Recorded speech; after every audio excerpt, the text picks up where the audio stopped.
Hey, everybody. Welcome back to Franchise Fridays on the Unemployable podcast. I'm Jeff Dudan, and today we're tackling a question I hear all the time from people exploring franchise ownership. Can I keep my job and still run a successful franchise? Here is the deal. There's a massive difference between owning a business and running one, and if you don't get that distinction right, it could cost you big time. In time, money, and a whole lot of unnecessary stress. So in this episode, we're going to break down what it really takes to succeed as an owner-operator versus a semi-absentee, or as I prefer to call it, executive model franchise business owner. Really sounds like the best of both worlds, doesn't it? Getting the tax advantages, cash flow, the equity building benefits of business ownership while maintaining your wages, your commissions, your salary, and of course, your benefits. It's easy to see why so many people ask the question, can I run a business and keep my job? The answer is, it depends. Well, that's all we have for you today. Good luck. Thanks for listening to Franchise. No, just kidding. That's it. There's more than it depends. All right. But first, we've got to start by getting the terminology right. You've got the owner-operator, the semi-absentee model, and something called, as I said, the executive model.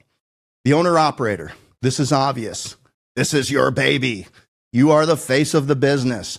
You show up every day. You're all in, boots on the ground, sleeves rolled up. You're running sales, generally to start with. You're leading and building a team. You're solving any problems as they come up, operationally, sales, customer issues. You're wearing all the hats at the beginning and taking them off one at a time as your business grows and you add to your team. Now, as opposed to that, let's talk about the semi-absentee or the executive model. I think these roles shake out almost the same thing with the exception of expectations. And this is where I think people get in trouble when they buy into a semi-absentee franchise thinking that all they have to do is write a check and get checks. When someone enters a new business with the expectation of being semi-absentee, they tend to believe that the business has sufficient structure to run smoothly with minimal involvement or oversight. News break, there isn't a business that can run with minimal involvement or oversight. Somebody has to run that business. And that's when the real test begins, when the business faces a challenge. Who jumps in to course correct? Who handles unexpected employee turnover, a customer crisis, or chasing down accounts receivable because you've got that payroll coming up on Friday? These are everyday situations in a business, and in a semi-absentee model, especially if the business has a lot of variables, there's a greater likelihood you'll have to step in from time to time. That's probably why fast food restaurants lend themselves well to semi-absentee or operating model groups. Customers come to you at your location. There's very little variation in how the business works. You get performance metrics every day, sometimes every hour, and you can hold a manager accountable for following the plan and following the procedures to finish the day. When it's over, and the next day starts anew. When you operate in the home services or property services industry, like the ones we offer at Homefront Brands, we prefer to speak about an executive model rather than semi-absentee, because executive implies that the franchise owner is directly responsible. When something needs to get done, somebody with your shirt on it, with the word somebody, has to do it. And you need to be willing and able, and most importantly, available to jump in. There are several characteristics that make a business fit for the semi-absentee or executive model. One, as I mentioned, variation or the lack thereof. Minimal day-to-day decision-making at the business level is best. Compare hiring someone to sell chicken sandwiches using a point-of-sale system versus hiring salespeople to go into other people's homes, assess the situation, create estimates, and manage production on other people's homes, businesses, and properties. Number two, location. Where is the work performed? Like I just said, is it performed in a controlled environment? Or are you doing jobs out in the wild, wild world on a customer's property? And number three, systemization and controls. All your KPIs and business processes need to be reviewed and managed. With proper systems, you can manage things remotely or more remotely, even in real time, which would lend that to be more of an executive management and oversight model. Number 4, I don't know, people might push back on this, but I'll throw it out there. It's ticket size. This matters, but it's not an absolute, because I have seen pest control businesses that are route-based with recurring revenue that can be scaled with a general manager model. And also you see this a lot in HVAC, even residential HVAC, because you've got huge ticket sizes, you've got a big equipment component to the business. And even though that might lack recurring customers, although a lot of HVAC companies use clubs and affinity and loyalty programs to do it. But, these types of businesses generally are harder to scale in a semi-absentee basis. Number 5, I'd say maturity of the industry. Has the industry reached a level where quality managers can be paid and trusted to operate well without you on site? And again, I reference the HVAC industry because you've got all of these equipment dealers that provide a lot of training. They provide a lot of software, technology. There's all kinds of resources for you to build an HVAC business and not necessarily have to be the technical expert or the salesperson or the general manager, because these businesses can scale. But not all businesses in the property services might have some of those characteristics. What is the biggest difference between a owner-operator and a semi-absentee or executive model? I will tell you, it's the capital investment.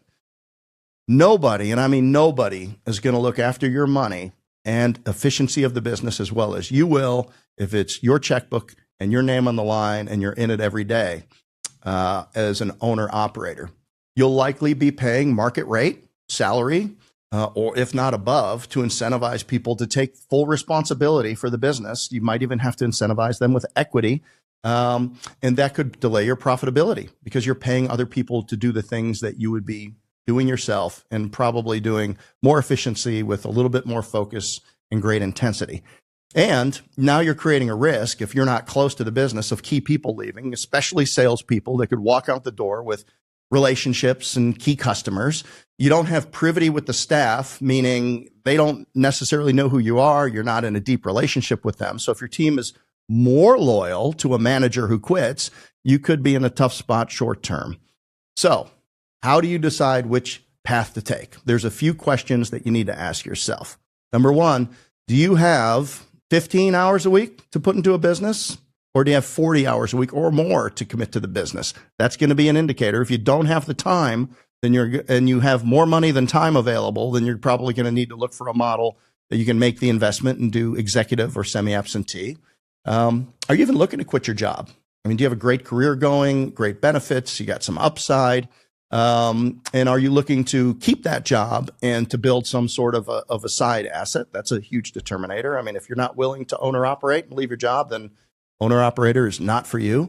Do you have strong leadership and hiring skills? Look, even if you're semi-absentee or executive model, like there is a leadership cadence for reporting and accountability and making sure that you're using something like traction or scaling up to be able to make sure that the business is absolutely aligned with what you see it doing and that you are able to track alongside a strategic plan for everything that matters. Do you have strong leadership and hiring skills?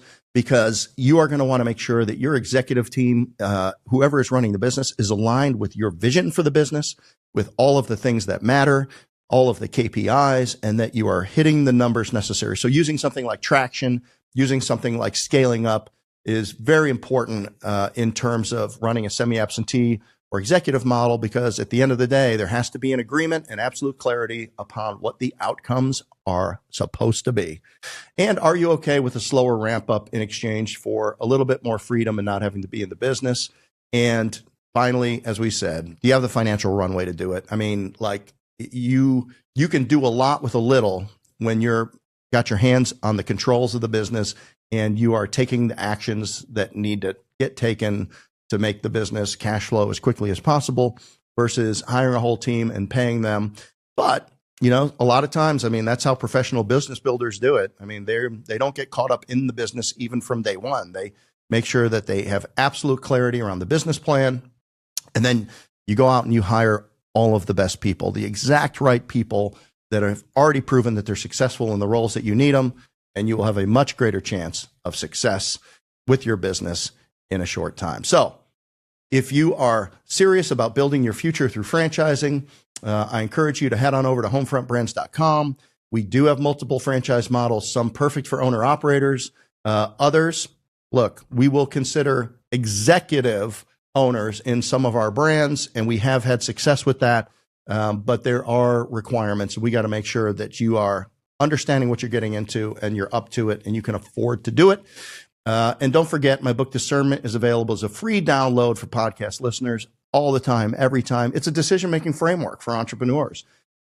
Your life and your velocity of your business and the quality of your life will be a direct relation to the quality of the decisions that you make. So if this is one of those decisions that's going to define your future, click on the link in the description, grab it for free. Just give us your email. You'll have it immediately. Of course, you can get it on Amazon too for a couple of shekels, well worth the investment in discernment. So whether you're building your business on nights and weekends or you're going all in every day from day one, remember, you can't outsource your dreams. And even as a semi-absentee or executive owner, you've got to show up with the leadership, the vision, and the accountability. Thanks, everybody, for tuning in to Franchise Fridays on the Unemployable podcast. I'm Jeff Dudan. Let's get you unemployed in the very, very best way possible.